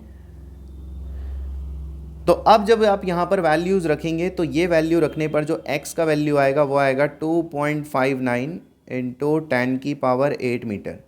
मान लीजिए अगर आप में से किसी भी बच्चे से ये कैलकुलेशन नहीं हो पाती है, डिजिट्स रखने के बाद उससे कटने में दिक्कत है, उसका मैथ कमज़ोर है, इसलिए वो वैल्यू रख करके कैलकुलेट नहीं कर पाता है, तो बच्चे नीचे मेरा नंबर दिया हुआ है, आप मुझे व्हाट्सएप करिए। आपको लगता है कि सर मुझसे ये चीज़ सॉल्व नहीं होती है, मैं यहाँ वैल्यू नहीं रख पाता हूँ, ठीक है। जैसे यहाँ पर देखिए r का वैल्यू दे रखा है, ms का वैल्यू दे रखा है, और आपको लगता है कि यार मैं वैल्यू नहीं रख पाता हूँ यहाँ पे, या me का वैल्यू दे रखा है यहाँ क्वेश्चन में, और आपको लगता है मैं एम ई का वैल्यू नहीं रख पाता हूँ उस डेटा के अंदर, तो आप मुझे बेहिचक होकर के व्हाट्सएप करिए, आपको रिप्लाई आएगा कि यार ये सॉल्यूशन कुछ इस तरह से होगा हमारा। ठीक है बच्चों, तो कि पता चल गया, एक आइडिया मिल गया आपको कि इस क्वेश्चन में किस तरह से हमें कैलकुलेशन को लेकर के चलना था। तो चलिए अब नेक्स्ट क्वेश्चन की तरफ चलते हैं। चलिए बच्चे, हमारे पास अगला क्वेश्चन आता है, क्वेश्चन नंबर 13। आइए 13 क्वेश्चन की तरफ चलते हैं। इस क्वेश्चन में कहा गया है how will you weight the sun that is estimated its mass, मतलब आपको सन का मास निकालना है क्वेश्चन के हिसाब से। The mean orbital radius of earth and sun is 1.5 kilometre. कह रहे हैं जो अर्थ और सन के बीच की दूरी है वो है 1.5 इंटू 10⁸ किलोमीटर। तो किलोमीटर को मैं कन्वर्ट कर लेता हूँ 1000 मीटर से मल्टीप्लाई करके, और मुझे पता है कि जो टाइम पीरियड होता है अर्थ का वो होता है 1 ईयर, यानी कि एक तरह से 365 1/4 डेज़। तो एग्जैक्टली 1/4 को 2.5 लिख लेता हूँ मैं, और इसको कन्वर्ट कर लेता हूँ। एक दिन में 24 घंटे होते हैं, एक घंटे में 60 मिनट होते हैं और 60 सेकंड होते हैं। तो मैंने इसको पूरा कन्वर्ट कर लिया। अब मैंने टाइम का जो फॉर्मूला है वो यूज़ करा, T² = 4π²r³ अब क्योंकि आप ये डेटा अर्थ का ले रहे हो तो ये मास होगा सन का, क्योंकि सन के चारों ओर अर्थ घूम रही है। तो हमें तो मास ऑफ द सन निकालना है, तो मास ऑफ द सन के लिए मैं यहाँ पर क्या करूँगा, 4π²r³ इसको रखूँगा, और यहाँ से इसका कैलकुलेशन बनाऊँगा। जैसे मुझे पता है कि 4π की जगह मैंने पहले भी आपको बताया 22/7 रखना होगा। यहाँ पर r की जगह आपको मैंने बताया 1.5 इंटू 10⁸ इंटू 10⁻³ का क्यूब ये रखना होगा, डिवाइडेड बाय g का वैल्यू आपको क्लास में पढ़ाया गया है 6.67 इंटू 10⁻11, और यहाँ पर t² का वैल्यू जो बड़ा सा है 365.25। देखो इस काम को आप खुद करिए, ठीक है, मल्टीप्लाई डिवाइड ये काम आपका खुद का रहेगा, तो ये पूरा आपका डिवाइड चले जाएगा।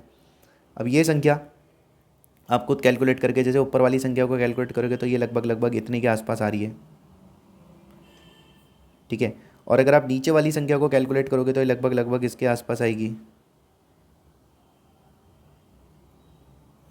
ठीक है। अब आप इसे आराम से डिवाइड करना, दोनों संख्याओं को डिवाइड करने पर आपके पास लगभग जो आंसर आएगा वो आएगा 2.0 इंटू 10⁻30 kg। तो आपके पास जो मास ऑफ द सन आएगा वो इतना कैलकुलेट होकर के आ जाएगा, ठीक है। चलिए अगले क्वेश्चन की तरफ चलते हैं। हमारे पास सामने क्वेश्चन नंबर 14 भी हमारा इंतज़ार कर रहा है, ठीक है। आप देख रहे हो मोस्ट ऑफ द क्वेश्चंस में, इसके मोस्ट ऑफ द क्वेश्चन में सेम यही फॉर्मूला यूज़ हो जा रहा है, T² वाला और मास वगैरह का, ठीक है। तो अच्छे से थोड़ा सा थ्योरी पैटर्न को आप अच्छे से बनाओ, इसके फॉर्मूले थोड़े से अच्छे से देखो, ठीक है। चलिए अगले आगे बढ़ते हैं। हमारे पास आता है नेक्स्ट क्वेश्चन नंबर, अभी हमने कौन सा करा था, अभी हमने क्वेश्चन नंबर 13 करा था, अब हम क्वेश्चन नंबर 14 करते हैं। तो चलिए क्वेश्चन नंबर 14 की तरफ चलते हैं। क्वेश्चन नंबर 14 में कहा गया है कि जो आपका सैटर्न ग्रह है, ठीक है, तो यहाँ पे कहा गया कि जो आपका सैटर्न ग्रह है इसका जो टाइम पीरियड है वो 29.5 टाइम्स ज़्यादा है किसके, अर्थ के। तो ठीक है, सैटर्न अपॉन में अर्थ कर लेंगे, और ये संख्या हमें कितनी गिवन है, 29.5 इतनी गिवन है। How far is the Saturn from the sun if earth is इतने kilometre away from the sun, ठीक है। कह रहा है यार ये बताओ कि सैटर्न कितनी दूर होगा, यदि जो आर है अर्थ है उसका जो डिस्टेंस है सन से वो है 1.50 इंटू 10⁸ किलोमीटर। किलोमीटर को आप चाहो तो कन्वर्ट कर सकते हो और आप चाहो तो नहीं कर सकते हो, तो मैं एक काम करता हूँ बाद में कर लूँगा, अभी मैं इसको किलोमीटर में ही रहने देता हूँ। तो यहाँ पर अभी हमारे पास डायरेक्ट फार्मूला यूज़ हो जाएगा, T² directly proportional to r³, जैसा भी पीछे बताया था मैंने आपको। तो यहाँ पर आप अपना स्टेटमेंट बना लेंगे, जैसे कि सैटर्न ऊपर रखेंगे अर्थ नीचे रखेंगे, तो T² का मतलब दोनों का स्क्वायर कर लिया आपने। यहाँ पे r³ रहेगा, ये आपका सैटर्न हो जाएगा और ये आपका क्या हो जाएगा, अर्थ हो जाएगा, और इसका आप लोग क्या कर लेंगे, यहाँ पर क्यूब कर लेंगे। अब यहाँ पर इस डिजिट को रख लेंगे 29.5 का स्क्वायर बराबर, यहाँ पे आप जो है इसको निकालेंगे और इस वैल्यू को नीचे रखेंगे 1.50 इंटू 10⁸ किलोमीटर में ही रहने देना क्यूब, ठीक है। अब क्यूब को एक्सपर्ट हो आप इसे सॉल्व करने में, जैसे कि अगर मैं क्यूब रूट करूँगा तो यहाँ से क्यूब हटेगा, लेकिन क्यूब रूट इधर आ जाएगा 1/3 होकर के। तो जो मेरा RS निकल के आएगा वो अप्रॉक्सीमेट जो मेरे पास संख्या आएगी वो आएगी 14.3 इंटू 10⁸ किलोमीटर। ठीक है, इसमें आ जाएगा मेरा RS, और अगर मैं इसको कन्वर्ट करूँगा तो आ जाएगा 1.43 इंटू 10⁻12 मीटर। जैसे कि मैंने कहा था मैं एंड में इसको कन्वर्ट कर दूंगा। तो अगर मैं इसको अभी कन्वर्ट करूँगा किलोमीटर को मीटर के अंदर, तो बस मुझे 1000 से मल्टीप्लाई करना होगा। ठीक है, तो मेरे पास ये कुछ 1.43 इंटू 10⁻12 के आसपास के डिजिट आ जाएगी बच्चों। क्लियर है? चलिए आगे बढ़ते हैं अगले क्वेश्चन की तरफ। चलिए इस क्वेश्चन में आपसे क्या कह रहा है, क्वेश्चन नंबर 15 को देखते हैं। क्वेश्चन नंबर 15 में कह रहा है एक बॉडी का जो वेट है ना वो 63 न्यूटन था on the surface of earth. तो हम अच्छे से जानते हैं जो वेट होता है वो 63 दे रखा है, लेकिन जो वेट होता है उसका फॉर्मूला mg होता है। ठीक है, तो ये मुझको दे रखा है यहाँ पर। अभी कह रहे हैं कि बताइए ग्रेविटेशन फोर्स, मतलब अब दोबारा से हमें वेट बताना है लेकिन किस पॉइंट पे। तो कह रहा है कि अब आप हमें बताइए कि ग्रेविटेशन फोर्स यानी कि व्हाट इज़ द वेट, आप ग्रेविटेशन फोर्स को वेट कह सकते हैं। तो कह रहा है कि what is the weight on the due to earth at a height equal to half of the radius. तो सबसे पहले आप जो है ये पता करोगे कि उस हाफ हाइट पर क्या ग्रेविटी है। तो उसके लिए मैंने फॉर्मूला लगाया 1+h/r और h की जगह रखा है r/2 जो कि उसके फॉर्मूले में होता है। ठीक है, तो ये r से r मेरा कैंसिल हो गया, तो यह आ गया मेरे पास g अपॉन में 1+1/2 का स्क्वायर, जो कि सॉल्व करके आ गया मेरे पास 3/2 का स्क्वायर, जो कि सॉल्व होकर के आ गया 4g/9। ये होगी उस पॉइंट पे। तो उस h हाइट पर जो होगा वो होगा mg, और आप अच्छे से जानते हो कि ये हो जाएगा 4/9 ऑफ mg, क्योंकि उस हाइट पर जो ग्रेविटी है वो यहाँ रख दी जाएगी 4/9 ऑफ g, और इस mg की वैल्यू हम लोग यहाँ पर रख देंगे 63, और 9 7 जा 63 होती है और 7 4 जा 28 न्यूटन होता है। तो उस पॉइंट पर जो आपका वेट बनेगा वो बनेगा 28 न्यूटन का। चलिए बच्चे यहाँ से अगले क्वेश्चन की तरफ चलते हैं जो हमारा नेक्स्ट क्वेश्चन है। प्यारे बच्चों अगर हम इसके नेक्स्ट क्वेश्चन की तरफ चलते हैं तो जो हमें यहाँ पर इसका नेक्स्ट क्वेश्चन देखने को मिल रहा है वो मिलता है क्वेश्चन नंबर 15 के बाद क्वेश्चन नंबर 16। आइए क्वेश्चन नंबर 16 की तरफ देखते हैं। क्वेश्चन नंबर 16 में हमसे कहा गया है कि डेंसिटी, मतलब अर्थ मान लीजिए यूनिफॉर्म डेंसिटी की है, तो how much would a weight half way down यदि वेट ऑन द सरफेस जहाँ से है। तो मतलब ये कह रहा है कि अगर आपका वेट जो है 250 न्यूटन है सरफेस ऑफ अर्थ पे, मतलब कि mg का वैल्यू आपका 250 है, तो ये बताइए कि हाफ वे डाउन जाने पर आपकी कितनी हो जाएगी वेट। तो देखिए किसी डेप्थ पर जो g का वैल्यू होता है उसका फॉर्मूला होता है g 1 - d/r। अब d की जगह तो आपको r/2 लेके चलना पड़ेगा, तो d/r आपने यहाँ रख दिया। अब r से r आपका कैंसिल हो जाएगा और आपके पास जो डिजिट्स बनेंगी वो बनेगी 1 - 1/2, और आपके पास ये सॉल्व होकर के आ जाएगा कितना g/2। तो ये आ गई आपकी किसी डेप्थ पर ग्रेविटी। अब यहाँ पर वेट कितना होगा, तो वेट के लिए आपने फॉर्मूला लगा दिया mg। अब डेप्थ जिस पॉइंट की ग्रेविटी रखेंगे उसी पॉइंट का आपका वेट आएगा। तो आप यहाँ पर g की वैल्यू रखेंगे g/2, यानी कि हो जाएगा mg/2। लेकिन mg तो आपका कितना था 250, तो 250 को करना पड़ेगा आपको 2 से डिवाइड, और आपका आंसर आ जाएगा 125 न्यूटन। तो आपका जो वेट है वो उस पॉइंट पर कितना हो जाएगा 125 न्यूटन का हो जाएगा। क्लियर बच्चों? ये क्वेश्चन आपको जिस पॉइंट की ग्रेविटी निकालोगे उसको यहाँ पे रखना, उसी पॉइंट का आपका वेट भी आ जाएगा क्वेश्चन के अकॉर्डिंग। ठीक है, तो यही होता है बस इस चैप्टर के अंदर। चलिए अगले क्वेश्चन की तरफ बढ़ते हैं।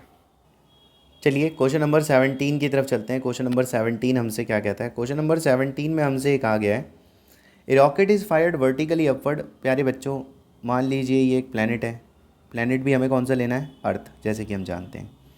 तो ठीक है, इसका जो रेडियस होगा उसको हम RE लिख लेंगे, इसका जो मास होगा उसको हम ME लिख लेंगे। और प्यारे बच्चों मेरे पास है इस पॉइंट पर एक रॉकेट जिसको मैं ऊपर की तरफ किसी स्पीड से भेजने वाला हूँ। ठीक है, अब क्वेश्चन के हिसाब से जो मास लेना है रॉकेट का वो लेना है हम लोगों को। अच्छा, क्वेश्चन के हिसाब से मास की कोई नीड नहीं है हमें, मतलब दिया नहीं है तो शायद नीड नहीं होगी हमें। ठीक है, और v की वैल्यू जो उसने बताई है वो बताइए 5 किलोमीटर। ठीक है, तो मैं इसको कन्वर्ट कर देता हूँ यहीं पर 5 किलोमीटर, तो 1 किलोमीटर में होते हैं 1000 मीटर। तो ये हो गया 5000 मीटर पर सेकंड की स्पीड है। अब सबसे पहले हम, ये मेरा ए पॉइंट है और ये रॉकेट मान लीजिए इस पॉइंट तक जाता है, जैसे कि उसने क्वेश्चन में क्या है कि ये बताना है कि कितनी हाइट तक ये रॉकेट जा सकता है। तो मान लेते हैं कि ये एच हाइट तक रॉकेट जा रहा है, तो मान लिया कि ये पॉइंट क्या रहा होगा बी। अगर ये इस हाइट तक ही जा रहा है तो यहाँ पे इसकी वेलोसिटी ख़त्म हो गई होगी, तभी तो वो इस पॉइंट तक ही जा रहा है, वरना और ऊपर जाता अगर स्पीड होती तो बच्चों हम यहाँ पर कंजर्वेशन ऑफ एनर्जी का सहारा लेंगे। हम दोनों पॉइंट्स की एनर्जी को क्या करेंगे, इक्वेट करेंगे। तो ए पॉइंट पे जो एनर्जी होगी वो होगी हाफ एम वी स्क्वायर, जैसे कि हम अच्छे से जानते हैं हाफ एम वी स्क्वायर, और दूसरी होगी पोटेंशियल एनर्जी, तो वो हो जाएगी जी एम एम अपॉन में बीच की दूरी हुई आर, यहाँ पे जाएंगे। बी पॉइंट पे काइनेटिक एनर्जी हुई 0 और पोटेंशियल एनर्जी हो जाएगी जी एम एम अपॉन में आर प्लस एच। ठीक है, क्लियर। मैं यहाँ से रीअरेंज कर लेता हूँ और यहाँ से एम एम और एम को कैंसिल करता हूँ और यहाँ से मल्टीप्लाई करके, मतलब ये आर प्लस एच वाला फैक्टर एक तरफ बाकी सब एक तरफ करके यहाँ से एच निकाल लेता हूँ। तो जो मेरा एच निकल के आ रहा है वो निकल के आएगा आर ई वी स्क्वायर। देखो मैं पूरा एलसीएम वेलसीएम ले करके इस बात को कह रहा हूँ, ठीक है। कहीं तुम सोचो कि सर एलसीएम वगैरह तो आपने लिया नहीं है, माइनस वी स्क्वायर। तो मैं पूरा एलसीएम वेलसीएम ले करके आपसे ये बात बोल रहा हूँ कि भाई ऐसे आएगा। और जो आप यहाँ पर मेरे फॉर्मूले में यहाँ पर जो जी देख रहे हो वो इसलिए जी देख पा रहे हो क्योंकि मैं यहीं पर आपको बताना चाहूँगा कि मैंने जी की जगह पे पुट करा है G M by R square वाला डेटा। ये तो मेरे फॉर्मूले में जो आप जी देखोगे वो इसलिए देखोगे क्योंकि उसकी जगह पे मैंने इसको पुट करा है। अब देखिए वी मेरे पास है, कितना है वी का वैल्यू मेरे को दे रखा है यहाँ क्वेश्चन में 5000। ठीक है, ये डेटा मेरे पास पड़ा हुआ है तो वी रख सकता हूँ। जी की वैल्यू मुझे पता है 9.8 होती है, तो मैं यहाँ पर जी की वैल्यू 9.8 रख सकता हूँ। और क्या है, रेडियस ऑफ अर्थ। तो क्वेश्चन के अकॉर्डिंग अगर मैं चलता हूँ तो क्वेश्चन में जो रेडियस जो हमें बोला गया है वो बोला गया है 6.4 इंटू 10⁻⁶। ये डेटा मैं ले सकता हूँ। और किसी चीज़ की आपको नीड नहीं है, बस वी की ज़रूरत है और आर की ज़रूरत है और जी की। तो तीनों चीज़ें रखने पर आपका जो एक आंसर बन के आ जाएगा वो बन के आ जाएगा 1.6 इंटू 10⁻⁶ मीटर। ठीक है, तो आपके पास जो हाइट है वो इतनी आ जाएगी, कितनी, 1.6 इंटू 10⁻⁰ इतने मीटर। ठीक है, तो इतनी आप लोगों के पास क्या आ जाएगी, एक हाइट का डेटा आ जाएगा। और मेरे प्यारे बच्चों, अगर ये तो हुई सरफेस से हाइट, अगर आपको मान लीजिए हाइट सेंटर से निकालनी है तो सेंटर के लिए आपको रेडियस ऑफ अर्थ प्लस इस हाइट को जो सरफेस से इसको जोड़ना पड़ेगा। भाई आपका सेंटर तो यहाँ होगा, यहाँ होगा सेंटर और यहाँ पे होगी हाइट, तो सेंटर से पूरी हाइट हो जाएगी आर प्लस एच। ये तो ये आपको ऐड करना पड़ेगा, तो इसमें आप ऐड कर लो 1.6 इंटू 10⁻⁶ में ऐड कर लो 6.4 इंटू 10⁻⁶। बच्चे ये तो सिंपल सी कैलकुलेशन है, डायरेक्ट आ गया। देखो 8 इंटू 10⁻⁶, तो मैं समझता हूँ ये वाली कैलकुलेशन तो हर बच्चा कर लेगा भाई जोड़ करके। तो ये अप्रोक्सीमेट आपके पास इतना आ जाएगा 8 इंटू 10⁻⁶। कहाँ से, सेंटर ऑफ द अर्थ से, कि अर्थ के सेंटर से ये जो आएगा ये कम से कम आपके पास इतना बन करके डेटा आ जाएगा। ठीक है बच्चे, अगले क्वेश्चन की तरफ चलते हैं। चलिए, कैलकुलेशन थोड़ी सी ज़्यादा है इसमें, बट मैंने आपको कंसेप्ट दे दिया है कि इस तरह से हम इसको अरेंज करके लिखेंगे यहाँ पे। ठीक है, क्वेश्चन नंबर 18 पे चलते हैं। बच्चे क्वेश्चन नंबर 18 की अगर बात करें तो वो आपसे कह रहा है जो एस्केप स्पीड है अर्थ से वो कितनी होती है। तो एस्केप स्पीड होती है, जो उसने डेटा दिया है उसके हिसाब से 11.2 किलोमीटर। तो किलोमीटर को मैं एक काम करता हूँ, कन्वर्ट कर लेता हूँ, या आप चाहें तो उसे कन्वर्ट ना करें क्योंकि उसने खुद ही किलोमीटर में बोला है। तो ठीक है, अभी इसको किलोमीटर में ही रहने देते हैं, बाद में ज़रूरत पड़ेगी तो कन्वर्ट करेंगे। इतना है। कहता है यदि किसी बॉडी को उसके 3 गुना स्पीड से मैं फेंकूँ, मतलब मान लीजिए आपने किसी बॉडी को उसके 3 टाइम्स स्पीड से फेंका है। ठीक है, मतलब कि 3 से मल्टीप्लाई कर लो तो हो जाएगा 33.6 किलोमीटर पर सेकेंड। क्योंकि पहले थी आपके पास 11.2, अब इसका 3 गुना बढ़ा दीजिए, तो 3 गुना बढ़ाने पर आपके पास ये संख्या हो जाती है। तो कह रहा है अब इसकी कितनी स्पीड होगी स्पेस में। तो ये आपको क्लासेस में डायरेक्ट लिखवाया गया था कि इसका जो प्रूफ आता है वो आपके पास कितना आ जाता है, जितनी स्पीड से फेंकोगे और जितनी एस्केप होगी उसका डिफरेंस करेंगे स्क्वायर बना करके। तो अभी अगर मैं इस डेटा को यहाँ पर रखने की कोशिश करूँ तो ये हो जाएगा 9VE का स्क्वायर, क्योंकि 3V आप रखोगे तो 3 का स्क्वायर तो आपके पास 9 हो जाएगा। और ये हो जाएगा आपके पास निकल के कितना, अंडर रूट में 8VE का स्क्वायर, जिसे मैथ के अकॉर्डिंग लिखा जा सकता है 2√2 इंटू में VE। कुछ ये डेटा हमारे पास लिखा जा सकता है। अब एज वी नो की जो मैथ होती है उसमें 1.414 होता है VE √2 का वैल्यू, और VE हमें दे रखा है 11.2। ठीक है, तो हम इसकी मल्टीप्लाई करके बोल सकते हैं 31.68 किलोमीटर पर सेकंड। इतनी उसके पास वेलोसिटी होगी जब वो बहुत दूर ट्रैवल कर रहा होगा।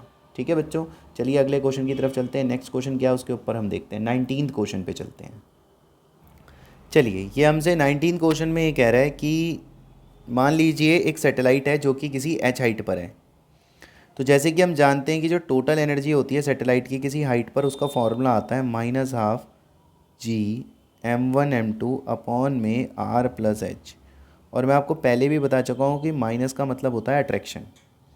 ठीक है, तो नेगेटिव का मतलब होता है अट्रैक्शन। अब इस क्वेश्चन में कहा गया है कि बताइए कितनी एनर्जी देनी पड़ेगी। ठीक है, कितनी एनर्जी देनी पड़ेगी रॉकेट को ताकि वो ग्रेविटेशन इन्फ्लुएंस से बाहर चले जाए। अच्छा, बाहर चले जाए बच्चों। तो जवाब बड़ा सिंपल है। अब ये एनर्जी क्या आ रही है, नेगेटिव। अब आप इसे क्या कर दो, पॉजिटिव, क्योंकि नेगेटिव का मतलब होता है अट्रैक्शन और पॉजिटिव का देखिए नेगेटिव का मतलब होता है अंदर की तरफ रहना। जैसे कि मान लीजिए कोई प्लैनेट है और ये हमारी सैटेलाइट है, तो सैटेलाइट इसके चारों ओर इसलिए घूम पा रही है क्योंकि इसने इसको अंदर की तरफ क्या कर रखा है, अट्रैक्ट करा हुआ है, बाउंड करा हुआ है। तो आपको बताया गया था कि नेगेटिव साइन यही बताता है कि अट्रैक्शन है। लेकिन इस क्वेश्चन में आप चाहते हो कि ये तो बाहर चले जाए, आउट हो जाए, बाहर चले जाए। तो बाहर चले जाए तो मतलब अंदर होगा तो एनर्जी होगी नेगेटिव, और अगर बाहर हुआ तो एनर्जी क्या होगी, पॉजिटिव। तो जब वो उस ऑर्बिट में होगा और अगर आपकी एनर्जी पॉजिटिव हो गई तो उसका मतलब वो बाहर चले जाएगा। अब बाहर चले जाएगा तो डेटा क्या रहेगा आपके पास, जी का वैल्यू 6.67 इंटू 10⁻⁻11, जैसे कि क्वेश्चन में दे रखा है। एम, तो इसने मास ऑफ अर्थ हमें क्वेश्चन में दे रखा है 6 इंटू 10⁻24। सैटेलाइट का मास 200 kg दे रखा है, डिवाइडेड बाय 2। आर हमें दे रखा है कितना, तो आर इसने हमें दे रखा है 6.4 इंटू 10⁻6, ये ले लेंगे हम, सॉरी प्लस एच भी तो दे रखा है, एच लेना भूल गए थे। तो इसने जो हमें हाइट बोली है वो बोली है 400 किलोमीटर। 400 किलोमीटर, तो किलोमीटर को मीटर में कन्वर्ट कर लेंगे 10⁻3 बोल के, तो ये भी मैंने कन्वर्ट कर लिया। और बच्चे इस पूरी वैल्यू को जब हम कैलकुलेट करेंगे तो ये वैल्यू हमारे पास आएगी 5.9 इंटू 10⁻9 जूल। बच्चे मैं ये मानते हुए कैलकुलेशन कर रहा हूँ कि आप लोग बच्चे इतने समझदार हैं कि आपको प्लस और डिवाइड करना आता है, क्योंकि यार अगर कोई बच्चा साइंस साइड का है तो ऐसा नहीं हो सकता कि उसको प्लस माइनस नहीं आता हो। फिर भी मेरे प्यारे बच्चों, आप में से कोई भी ऐसा बच्चा जिसे प्रॉब्लम आती है कैलकुलेशन करने में, तो बच्चे मुझसे आकर के बेहिचक होकर के अपनी कैलकुलेशंस को डिस्कस कर लेगा। तो बच्चे हमारे पास आता है क्वेश्चन नंबर 20। आइए क्वेश्चन नंबर 20 का लॉजिक समझते हैं। इसमें कहा गया है कि मान लीजिए आपके पास 2 स्टार हैं, तो लेट अस सपोज कि मेरे पास एक ये स्टार हो गया और लेट अस सपोज कि मेरे पास एक ये स्टार हो गया, 2 स्टार हो गए। हालांकि दोनों के मासेस दे रखे हैं पर मैं अभी लिख नहीं रहा क्योंकि दोनों के मासेस इसने हमें सेम बोल रखे हैं। तो दोनों स्टार्स के मासेस क्या हैं आपके, सेम है। ठीक है, अब इसने बोला when they are at a distance 10⁻9 kilometre their speeds are negligible, what is the speed with which they collide. ठीक है, तो शुरुआत में मान के चलते हैं कि इनकी जो डिस्टेंस है, इनके बीच में जो दूरियां चल रही हैं वो चल रही हैं लेट अस सपोज 10⁻9, जैसे कि क्वेश्चन में बोला गया है। तो इनके बीच में जो दूरी आती है वो आती है बेटा 10⁻9 किलोमीटर। तो किलोमीटर का मतलब ये हो गया कि हम इसको मीटर में कन्वर्ट करेंगे तो ये 10⁻3 से कन्वर्ट हो जाएगा अगर हम इसको कन्वर्ट करें तो हमारे पास जो है ये कन्वर्ट होकर के 10⁻3 मैंने इसको कन्वर्ट कर लिया है, तो मेरे पास ये डेटा आता है। अब मान लीजिए दोनों का मास एम है, हालांकि क्वेश्चन में दे रखा है, जैसे कि मैं आपको बता रहा हूँ कि क्वेश्चन में इसका डेटा मुझे दे रखा है, तो पर मैं अभी लिख नहीं रहा। ठीक है, मैं अभी लिख नहीं रहा, बट मुझे पता है कि हाँ इतना दे रखा है इसने मुझे। ठीक है, चलिए अब यहाँ से आगे बढ़ जाते हैं थोड़ा सा। तो अभी इसने कहा है कि इसकी स्पीड शुरू में नेग्लिजिबल है, आप ये बताइए कि जब ये आगे आएंगे तो ये कितनी स्पीड से एक दूसरे को कोलाइड करेंगे। तो जब ये एक दूसरे को कोलाइड करेंगे तो ऑब्वियस सी बात है कि ये इस तरह से होंगे दोनों के दोनों की, मान लो एक क्योंकि ये स्टार हैं, छोटे छोटे तो हैं नहीं, अभी तो बहुत दूर हैं, तो इसलिए आपको ये पॉइंट की तरह दिखेंगे। जैसे कि आप अर्थ पे खड़े होकर सन को देखते हो तो आपको पॉइंट नज़र आता है, बट जब ये एकदम करीब करीब से टक्कर मारेंगे एक दूसरे को तो क्या होगा, तो होगा ये कि यहाँ से लेके यहाँ तक की दूरी होगी रेडियस आर। इसी तरह से इसके भी यहाँ से लेके यहाँ तक की दूरी क्या होगी, रेडियस आर। और इन दोनों की स्पीड कितनी होगी, तो इसकी स्पीड होगी v, और ये भी टक्कर मार रहा होगा किसी v स्पीड से। तो प्यारे बच्चों, पहले तो मैं लिखूँगा टोटल इनिशियल एनर्जी। तो टोटल इनिशियल एनर्जी तो मुझे लिखनी पड़ेगी -GM_m अपॉन में जो भी इनके बीच की दूरी है, तो मैं उसको r ले लेता हूँ। वैसे इनके बीच की दूरी कितनी है इस वक्त, अगर मैं देखूँ तो 10⁹ वाली, तो उसको मैं एक पर लिख ले r मान लेता हूँ। अब मैं लिखता हूँ इनके बीच की फाइनल एनर्जी। तो फाइनल एनर्जी में एक तो दोनों की काइनेटिक एनर्जी लिखेंगे, तो ट्वाइस, 2 बार लिखनी होगी ½ mv²। तो दोनों बार हमने ½ mv² लिखा, और साथ में हमें लिखना पड़ेगा इनकी पोटेंशियल एनर्जी, जिसको हम लिखेंगे GM_m अपॉन में कितनी, 2r। इनके बीच की दूरी कितनी हो जाएगी, 2r। तो इनके जो बीच का डिस्टेंस बन के आएगा वो कितना आ जाएगा, 2r। 2 से 2 हमारा कैंसिल हो जाएगा जैसे कि हम जानते हैं। और कंजर्वेशन ऑफ एनर्जी के अकॉर्डिंग हम दोनों की एनर्जियों को इक्वल रखेंगे, इनिशियल एनर्जी को बराबर कर देंगे किसके, फाइनल एनर्जी के। तो इनिशियल एनर्जी आप लोगों की होगी -GM_m अपॉन में r, और फाइनल एनर्जी में आप चलाएंगे अपना इक्वेशन mv², और यहाँ चलेगा -GM_m अपॉन में 2r, ये चलेगा। हाँ, m से m कट जाएंगे कॉमन लेने के बाद, तो m से m हमारे यहाँ पर कट जाएंगे, और ध्यान ये रहे कि हमें v निकालना है। तो अगले स्टेप में हमारे पास जो स्टेप होगा वो होगा GM अपॉन में 2r माइनस का GM अपॉन में r is equal to v²। ठीक है, आप चाहे तो इसमें से कॉमन ले सकते हैं और चाहे तो नहीं ले सकते। तो चलिए मैं यहाँ पर से जो कॉमन आ सकता था उसको मैं कॉमन ले लेता हूँ, कैलकुलेशन आपको दिखा देता हूँ कैसे करेंगे। ये हो जाएगा GM कॉमन आ गया, अब आपके पास ब्रैकेट में रह जाएगा यहाँ पर 1 अपॉन में 2r, और यहाँ पर रह जाएगा आपके पास 1 अपॉन में r, तो ये रह जाएगा आपके पास। ठीक है, अब आप यहाँ पर अगले स्टेप में जैसे ही आप स्क्वायर हटाएंगे तो क्या आ जाएगा, अंडर रूट आ जाएगा पूरे पे, तो ये अंडर रूट आ जाएगा GM, और ये पूरा हो जाएगा कितना, 1 अपॉन में 2r माइनस 1 अपॉन में r, ये पूरा हमारे पास इतना हो जाएगा। ठीक है, अब डिजिट आप रख ही लेते हैं, समझदार आप भाई। जैसे कि मैं सीधा बताऊं आपको, तो यहाँ पर आपको g का वैल्यू जो लेना है वो आपको पता ही है, 6.67 इंटू 10⁻⁻11। मास अगर आप क्वेश्चन में देखेंगे तो मास आपको कितना दे रखा है, तो क्वेश्चन के अंदर जो मास है वो है 2 into 10⁻30 kg। Capital R radius, radius की अगर आप बात करोगे तो रेडियस आपको दे रखा है 10⁴ किलोमीटर, तो किलोमीटर को आप कन्वर्ट कर लोगे 1000 से मल्टीप्लाई करके, तो 10⁻³ मीटर। R, तो R की वैल्यू आपको दे रखी है कितनी, 10⁹ इंटू 10⁻3, तो ये आपको यहाँ पे R की वैल्यू दे रखी है। तो आप ये सारी डिजिट रख करके, घटा करके, मल्टीप्लाई करके, मतलब एक तरह से पूरी की पूरी डिजिट निकाल करके आप एक आंसर निकाल लेंगे, और आपके पास जो आंसर निकल के आएगा यहाँ से वो आएगा 2.6 इंटू 10⁻⁶ मीटर पर सेकेंड। तो आपके पास यहाँ पर जो स्पीड कैलकुलेट होकर के आएगी, पूरा कैलकुलेशन करके जो आपके पास एक आंसर आएगा वो आएगा बच्चे 2.6 इंटू 10⁶ मीटर पर सेकेंड। चलिए बच्चे नेक्स्ट क्वेश्चन की तरफ चलते हैं। चलिए क्वेश्चन नंबर 21 की तरफ देखते हैं कि क्वेश्चन नंबर 21 हमें कहना क्या चाह रहा है। तो ये बच्चे, ये जो क्वेश्चन नंबर 21 है इसमें थोड़ा सा जो डेटा है वो कुछ इस तरह से हमें गिवन करा हुआ है इसने, कि इसने हमसे ये बोला कि 2 स्फेयर हैं। तो चलिए 2 स्फेयर ले लेते हैं। तो मान लीजिए एक ये रहा, इसका मास m है, और यहीं पर एक और स्फेयर है, इसका भी मास चलिए हमें m दे रखा है। अच्छा, दोनों के रेडियस हमें गिवन है, तो साइड में डेटा लिख ही लेते हैं। चलिए, तो मास हमें दे रखा है कितना, 100 kg क्वेश्चन के अंदर। दोनों के बच्चे रेडियस हमें गिवन है, रेडियस हमें दे रखा है 0.10 मीटर। इनको रखा हुआ है 1 मीटर अपार्ट, यानी कि इनके बीच का जो डिस्टेंस है वो 1 मीटर लेकर के चलना है। तो ठीक है, इनके जो बीच की दूरी होगी उसको आप कितना एज्यूम करेंगे, तो इनके बीच की जो डिस्टेंस होगी उसको r मैंने अभी मान लिया है और मैंने साइड में आपको बता दिया है कि r की वैल्यू क्या होगी। अब यहाँ से आगे बढ़ते हैं। इसके बाद r भी मिल गया है। कह रहा है कि ये बताइए ग्रेविटेशन फोर्स और पोटेंशियल मिड पॉइंट पे कितना होगा, यहाँ मिड पॉइंट पे। तो मान लीजिए यहाँ पर हमारे पास मिड पॉइंट है, मिड पॉइंट मतलब बीचों बीच। तो मेरे प्यारे बच्चों बीचों बीच तो नेट फोर्स 0 आएगा, क्योंकि ये वाला जो मास है ये से अपनी ओर खींचेगा। मान लो ये ए मास था तो ये तो फोर्स अपनी ओर लगाएगा Gm1m2/r²। और मान लो अगर ये बी पॉइंट पे भी आपने m मास रखा है तो ये भी इसको बच्चे अपनी ओर खींचेगा। अब क्योंकि ये दोनों फोर्स बराबर होंगी तो एक दूसरे को क्या कर रही होंगी, कैंसिल ईच अदर कर रही होंगी। तो जवाब ये है कि जो टोटल ग्रेविटेशन फोर्स आएगा इस मिड पॉइंट पे ये आ जाएगा 0।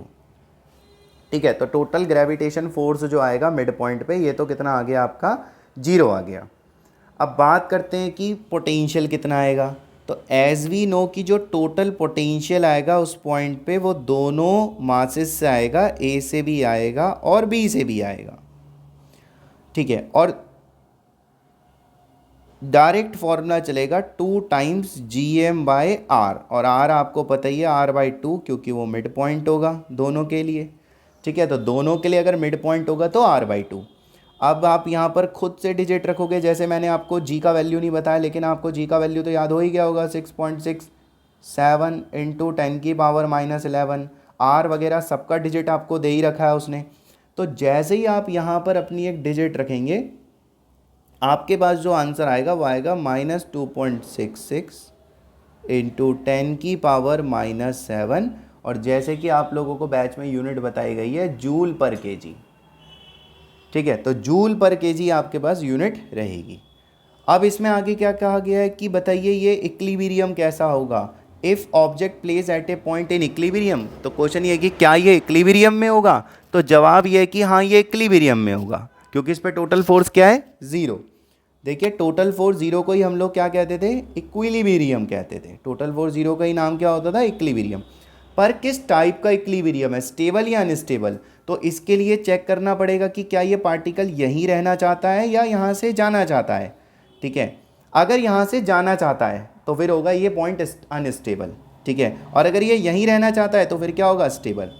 तो बच्चे अगर मैं इसको इस पॉइंट से थोड़ा सा भी डिस्प्लेस कर दूं, जैसे मान लो कि ये मास था m ए पॉइंट पे और ये मास है m आपका b पॉइंट पे, और आपने जरा सा भी इस मास को हल्का सा इधर को कर दिया।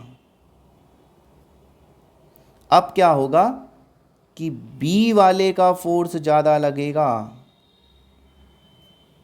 और a वाले का फोर्स कम लगेगा, जिसकी वजह से ये पार्टिकल अब कभी भी अपनी इस पुरानी लोकेशन पे नहीं आएगा। यहाँ पर यही था ना पहले ये इनिशियली, तो ये वापस तो नहीं आएगा, क्योंकि अब तो क्या होगा, ये इसकी तरफ को ही अट्रैक्ट हो जाएगा। अगर ये वापस इसी पॉइंट पे आता तो हम कहते ये स्टेबल है, क्योंकि स्टेबल होता तो वापस उसी जगह पे आता। लेकिन इस पॉइंट पर अब ये वापस लौट के नहीं आ रहा, तो हम इस पॉइंट को क्या कहने वाले हैं, अनस्टेबल। तो इस क्वेश्चन का जवाब होगा कि जी वो इस पॉइंट के लिए क्या हो जाएगा, अनस्टेबल। देखिए अगर स्टेबल होता तो वो वापस आता उस पॉइंट पे, पर वो है असल में अनस्टेबल, इसलिए वो उस पॉइंट पे बच्चों वापस नहीं आ रहा। क्लियर। तो बच्चे ये हो गए एनसीईआरटी के ग्रेविटेशन के सारे क्वेश्चन एक्सरसाइज के। अगर तुम्हें ये वीडियो पसंद आती है बच्चों तो ये अपने दोस्तों को आप शेयर करो। हो सकता है कि आप लोगों को कैलकुलेशंस मेरी बहुत तेज़ लगती हो, या किसी बच्चे को लगता हो, जैसे वो बताता है कई बार व्हाट्सएप पे मैसेज करके, सर आप बहुत ही आराम से पढ़ाते हो। तो बच्चे ऐसे केस में आप मेरी वीडियो को नीचे अपनी स्पीड बढ़ा करके ×2 करके और इसके पिक्सल रेट को बढ़ा करके, क्लैरिटी स्क्रीन को बढ़ा करके 1080 या 720 पे आप इसे आराम से देखो स्पीड बढ़ा करके। तो आप अपने अकॉर्डिंग स्पीड को एडजस्ट कर सकते हो और अपने सारे दोस्तों में शेयर करो, क्योंकि आप कोई गलत काम तो नहीं कर रहे हो, आप एक अच्छी चीज़ को ही आगे जाके प्रमोट कर रहे हो और ये आप ही लोगों के लिए बनाई गई वीडियोज़ हैं मेरी। तो बच्चे ये हो गए हमारे चैप्टर 8 क्लास 11 ग्रेविटेशंस की एनसीईआरटी के सारे सॉल्यूशंस।